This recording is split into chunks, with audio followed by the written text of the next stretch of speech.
योगा का हिंदू धर्म से कोई लेन देन नहीं। योगा का ओरिजिन तो क्रिश्चियन है और क्रिश्चियंस जो हैं उन्हीं की योगा पे मोनोपोली है। क्या आप इस बात से वाकिफ़ होंगे? खैर, अगर आपको ये बात मेरी सुन के काफ़ी आश्चर्यजनक लगी हो तो खैर आपको ये चीज़ जाननी बहुत आवश्यक है कि आज की डेट में एक ग्लोबल लेवल पे मुहिम चलाई जा रही है ये क्लेम करने की कि योगा का हिंदुइज़्म से, सनातनिज़्म से कोई लेन देन नहीं, बल्कि योगा का क्रिश्चियन ओरिजिन है और योगा एक क्रिश्चियन प्रैक्टिस है। दोस्तों, भारत की संस्कृति की सीरीज़ में आपका स्वागत है। इस सीरीज़ में भारत की संस्कृति के ऊपर जो अटैक किए जा रहे हैं वेस्टर्न कंट्रीज़ की ओर से और हमारे अपने लोगों की तरफ से, उनकी जो अंदरूनी कहानियाँ हैं और जो सीक्रेट स्टोरीज़ हैं, आपके सामने रिसर्च करके मैं वो उजागर करूँगा। दोस्तों, ये जो डिबेट चलाया जा रहा है कि योगा का ओरिजिन हिंदू है या क्रिश्चियन है, ये डिबेट इसीलिए डेलिबरेटली चलाया जा रहा है क्योंकि आज की डेट में विश्व स्तर पर ये बात बोली जा रही है कि योगा एक केवल फिटनेस का एम रखता है और योगा जो है एक फिटनेस और हेल्थ प्रैक्टिस है जिसका हिंदुइज़्म और सनातनिज़्म से कोई लेन देन नहीं। जबकि अगर कोई भी हिंदुइज़्म के किसी भी रिलीजियस टेक्स्ट को अगर आप ध्यान से पढ़ते हैं, चाहे वो हमारे वेद या उपनिषद हों, तो उसमें आपको ये चीज़ बहुत स्पष्ट तरीके से समझ आती है कि योग का महत्व इन टेक्स्ट्स में जो मेंशन है वो फिटनेस नहीं बल्कि बहुत बड़ा गोल, लिबरेशन और मोक्ष है। पर इस पूरे डिबेट की शुरुआत हुई कैसे? दोस्तों, 2013 में सैन डिएगो कैलिफोर्निया में स्कूलों में बच्चों को योगा सिखाया जा रहा था।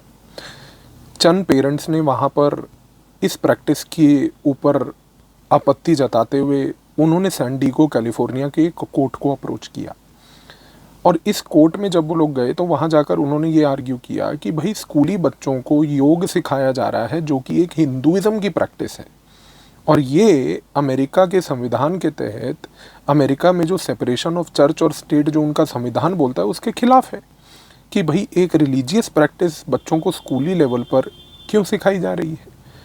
तो दोस्तों, 2013 में सैन डिएगो कैलिफोर्निया में जब उस कोर्ट ने इस पूरे पेरेंट्स के आर्ग्यूमेंट को सुना तो सरप्राइजिंग बात है कि उस कोर्ट ने एक वर्डिक्ट दिया और ये बोला कि योग का एसोसिएशन हिंदुइज़्म से नहीं है।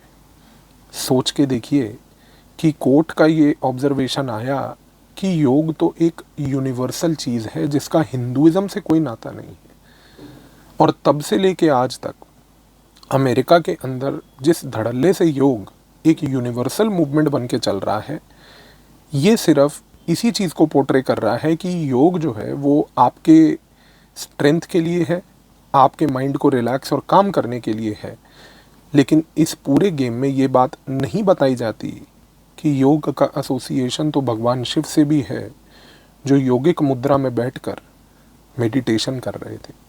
दोस्तों, ये हिंदुइज़्म के ऊपर असॉल्ट करने की जो ये पूरी बात है और ये जो पूरा का पूरा एक सनातनिज़्म पे असॉल्ट है योग को लेके, इस असॉल्ट को किस तरीके से ये खेल को चलाया गया, इस खेल को समझिए आप। दोस्तों, 1970 और 80 के दशक में एक मुहिम चलाई गई जिसमें बार बार अमेरिका की तरफ से, वेस्टर्न देशों की तरफ से कई लॉयर्स हायर किए गए। ये लॉयर्स का नाम था कल्ट बस्टर्स। और ये लॉयर्स क्या करते थे कि ये उस समय बैठकर एक ऐसा नैरेटिव देते थे, पूरी सोसाइटी में एक बात बताते थे कि भाई योग जो है उसका हिंदुइज़्म से कोई नाता नहीं और योग को अगर आप हिंदुइज़्म से जोड़ रहे हो तो ये मत भूलो कि उसके साथ हिंदुइज़्म जो है वो एक कल्ट है। इन्होंने, अमेरिका जैसे देशों ने ऐसे लॉयर्स को इनकरेज करके ये बात पूरे सोसाइटी में फैलाई कि योग का पहली बात तो हिंदुइज़्म से कोई नाता नहीं, यदि आप उसको हिंदुइज़्म से जोड़ते हैं तो हिंदुइज़्म एक कल्ट है, एक रिलीजन नहीं, एक कल्ट है, एक वे ऑफ लाइफ नहीं, एक कल्ट है, ताकि लोगों के मन में योग को लेके और हिंदुइज़्म को लेके एक नफ़रत पैदा की जाए। क्योंकि जब ये लोग हिंदुइज़्म के बारे में सुनते थे और सोचते थे 1970 और 80 के दशक में, इनके मन में सिर्फ यही आता था कि सनातनिज़्म में तो सिर्फ कास्ट डिस्क्रिमिनेशन है, सनातनिज़्म में तो जो सिर्फ जो है अरेंज्ड मैरिज का कॉन्सेप्ट है, वहाँ पर तो वुमन का डिस्क्रिमिनेशन है। तो एक पूरी स्टोरी, एक पूरा कहानी रची गई उस समय कि जिसमें योग हिंदुइज्म को 1970 और 80 के दशक में बर्बाद किया गया अमेरिका जैसे देशों की तरफ से, उनके इन लॉयर्स जिनको कल्ट बस्टर्स बोला जाता था। इसके बाद इस पूरे मसले को ठंडा कर दिया गया। आप खेल देखिए कि 1970 और 80 के दशक में मन में ये जहर भरने के बाद ये सारे कल्ट बस्टर लॉयर्स जो हैं ये एकदम से गायब हो गए। 1990 के बाद जब से पूरे विश्व स्तर पर ग्लोबलाइजेशन आई, जब से उस ग्लोबलाइजेशन के कारण लोगों की ईटिंग हैबिट्स में बदलाव आया, जंक फूड कल्चर शुरू हुआ, कार्डियोवैस्कुलर डिजीज़ेस बढ़े, उसके बाद एक मुहिम चलाई गई इंटेलेक्चुअल लेवल पे। आप खेल समझिएगा ध्यान से। पहले बदनाम किया गया सनातनिज्म को, फिर इसको ठंडा कर दिया गया, फिर ग्लोबलाइजेशन की वजह से जो डिजीज़ेस पैदा हुए उसके बाद सॉल्यूशन एकदम से योगा नहीं आया दोस्तों। वो सॉल्यूशन लाने से पहले 1990 के दशक में एक मुहिम चलाई गई इंटेलेक्चुअल लेवल पे। इस इंटेलेक्चुअल लेवल की मूवमेंट में सबसे प्रसिद्ध नाम आप लोगों ने बहुत बार सुना होगा, दीपक चोपड़ा। एक अपने आप को मेडिटेशन गुरु भी कहते हैं वो। उन्होंने कई किताबों की रचना भी की है, मेरे पास भी उनकी कई किताबें हैं। 7 स्पिरिचुअल लॉज ऑफ सक्सेस उनकी एक अच्छी किताब भी है। लेकिन इनके तहत और इनके देख रेख में, क्योंकि ये अमेरिका में रहते हैं, इनको सपोर्ट करके एक मुहिम ये चलाई गई इनकी तरफ से और इनके जो सब गुरुज थे इनके नीचे बैठे हुए, कि योगा यूनिवर्सल है। देखिए, योगा को एक यूनिवर्सल इमेज पेंट करने का ऑब्जेक्टिव ये था कि पहली बात तो वो हिंदुइज्म सनातनिज्म से डिटैच हो जाए, और जैसे ही हिंदुइज्म सनातनिज्म से डिटैच होगा तो वो यूनिवर्सल योगा को हम लोग पोजीशन कर पाएंगे कि भाई कार्डियोवैस्कुलर डिजीज़, ईटिंग हैबिट्स के कारण डिजीज़ेस जो हो रहे हैं, योगा उसके लिए एक समाधान है। दोस्तों, पूरे 1990 के दशक में जब ये मुहिम चली इंटेलेक्चुअल लेवल पे, जब बहुत सारे स्कॉलर्स ने, रिसर्चर्स ने किताबों में लिखा, पेपरों में लिखा, रिसर्चेस करके बताया कि योगा तो एक यूनिवर्सल चीज़ है, उस समय भारत भी एक देश ऐसा था जो इस चीज़ को काउंटर नहीं कर पाया। हम लोग अपने अंदरूनी इश्यूज़ में बिजी थे। इंटेलेक्चुअल लेवल पे जो हिंदुइज्म और सनातनिज्म को तोड़ा जा रहा था, उस समय हमारी तरफ से कोई मुहिम नहीं रही इसको रोकने की। और उसके बाद जब ये पोर्ट्रे कर दिया गया कि भाई योगा जो है वो पूरा का पूरा एक सिर्फ और सिर्फ यूनिवर्सल मोटिव रखता है, लोगों को फिट बनाने के लिए, रिलैक्स करने के लिए, काम रखने के लिए। उसके बाद दोस्तों अमेरिका के तरफ से, वेस्टर्न कंट्रीज़ की तरफ से बहुत सा पैसा खर्चा गया और उस समय योगा को यूनिवर्सल बनाते बनाते इन्होंने योगा की टर्मिनोलॉजी को बदलना चालू किया और सारा एक नरेटिव चालू हुआ 2010 तक, जिसमें आपने देखा होगा कि बातें हुई कि भैया हमें योगा को फिटनेस के नज़रिए से देखना चाहिए, पीसफुल रहने के लिए नज़रिए से देखना चाहिए। और तो और दोस्तों, ये लोग यहीं नहीं रुके, इन्होंने तो योगा में जो हमारे सनातनी टेक्स्ट्स हैं, वेद उपनिषद, उनमें तो जो दिए गए शब्द भी थे, जैसे कि फॉर एग्जांपल अगर उदाहरण के तौर पे मैं आपको बोलूं तो आप सभी ने एक शब्द प्राणायाम सुना है। इन्होंने तो प्राणायाम को भी बदल कर डीप ब्रीदिंग करना शुरू कर दिया। आपने सबने सुना होगा, आज की डेट में पूरा यूट्यूब भरा हुआ है। डीप ब्रीदिंग कीजिए, मेडिटेशन कीजिए, डीप ब्रीदिंग से जो है मेंटल पीस मिलता है। दोस्तों, ये सारे के सारे प्रैक्टिसेस तो योगा के थे। आपने पहले योगा को यूनिवर्सल पेंट कर दिया, सनातनिज्म से अलग कर दिया, हिंदुइज्म से अलग कर दिया, और उसके बाद आपकी ऑडेसिटी थी कि आप ये बात बोलते कि भैया हम योगा की टर्मिनोलॉजी को भी चोरी करेंगे।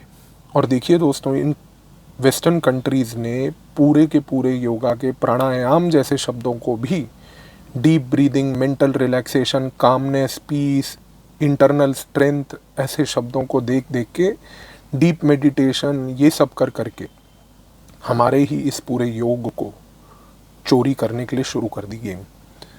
दोस्तों, जिस प्रकार से कॉलोनियल एरा में जब कॉलोनाइजर्स आए थे, उसके समय उन्होंने ये बातें बार बार पूरे विश्व स्तर पर फैलाई थी कि भैया यूरोप में ही गन पाउडर का इन्वेंशन हुआ, जबकि ओरिजिनली गन पाउडर का इन्वेंशन तो चाइना में हुआ था। जिस तरीके से इन यूरोपियन कॉलोनाइजर्स ने आज की डेट में आपके मन में ये बात डाल दी है कि रेनेसां रिफॉर्मेशन के बाद और उस समय पूरे गन पाउडर का इन्वेंशन यूरोप में हुआ था, इसी तरीके से दोस्तों आज की डेट में ये बात लोगों के मन में बैठ गई है कि मेडिटेशन करनी चाहिए, डीप ब्रीदिंग करनी चाहिए। आज की डेट में आप देखिए दोस्तों कि ये शब्द कि मेडिटेशन करनी चाहिए, डीप ब्रीदिंग करनी चाहिए, हर बच्चे बच्चे की जुबान पे है। आप किसी स्कूली छात्र में, आप अपने घरों में झांक के देखिए, अगर छोटे बच्चे आपके बड़े इंटरनेशनल पब्लिक स्कूलों में जो पढ़ रहे हैं, वो भी आज की डेट में घर आके ये बात बोलते हैं।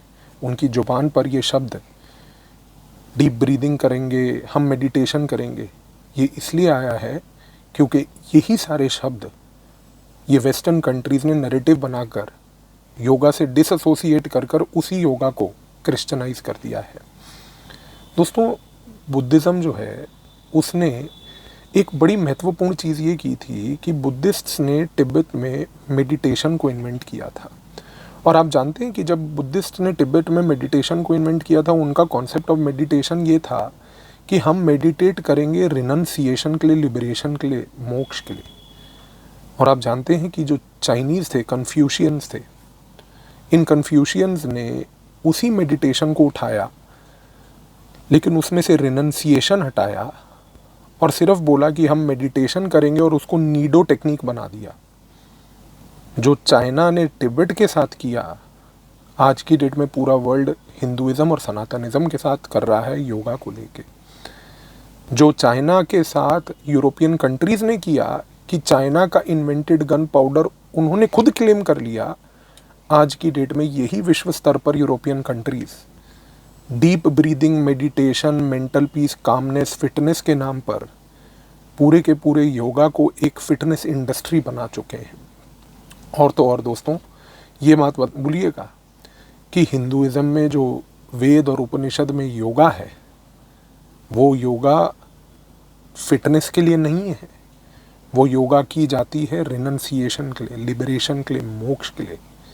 लेकिन आप खुद इस बात से पूछ के देखिए ये सवाल अपने आप को कि आप में से कितने लोग जो योग करते भी हैं सुबह, वो योग करते हैं लिबरेशन और मोक्ष के लिए। आई एम वेरी सर्टन दोस्तों कि कोई नहीं करता होगा।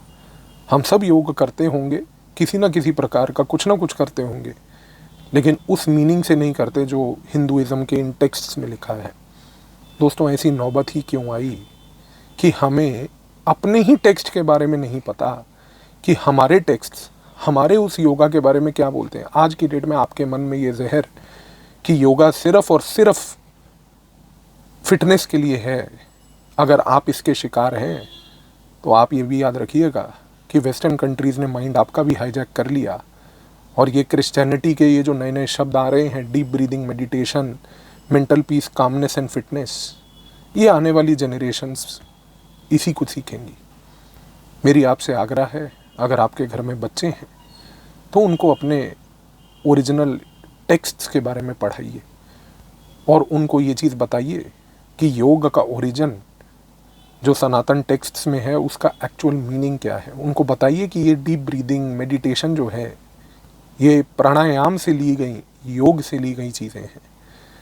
दोस्तों, मुझे सरप्राइजिंग इस बात का और दुख इस बात का रादर ये भी लगता है कि अभी हाल ही में भारत सरकार ने इंटरनेशनल योगा डे मनाया। हम लोग कहते हैं कि उससे योगा का पूरे वर्ल्ड में प्रचार हुआ, पर मैं आपको एक बात बताऊं और ये सुन के आपको भी शॉकिंग लगेगा कि हमने इंटरनेशनल योगा डे जब मनाया, उसमें हमने इंटरनेशनल योगा डे का यूनाइटेड नेशंस में एक ब्रोशर जारी किया। ब्रोशर यानी कि एक बुकलेट जारी करी जिसमें हमने पूरा उनको योग के इतिहास के बारे में बताया। लेकिन उसमें भी एक प्रॉब्लम थी, और प्रॉब्लम पता है क्या थी? आप वो ब्रोशर पब्लिकली अवेलेबल है, मिनिस्ट्री ऑफ एक्सटर्नल अफेयर की वेबसाइट पर डाउनलोड करके ज़रूर देखिएगा कि उस ब्रोशर के पेज नंबर 8 पे जब हम योगा के बारे में चर्चा कर रहे हैं तो हमने वहाँ पर शब्द ओम का प्रयोग किया है, जो ऋग्वेद का सबसे पहला शब्द है। दोस्तों, योग का ओरिजिन और योग का रिनंसिएशन वेद और उपनिषद के हिसाब से शुरुआत ही शब्द ओम से होता है।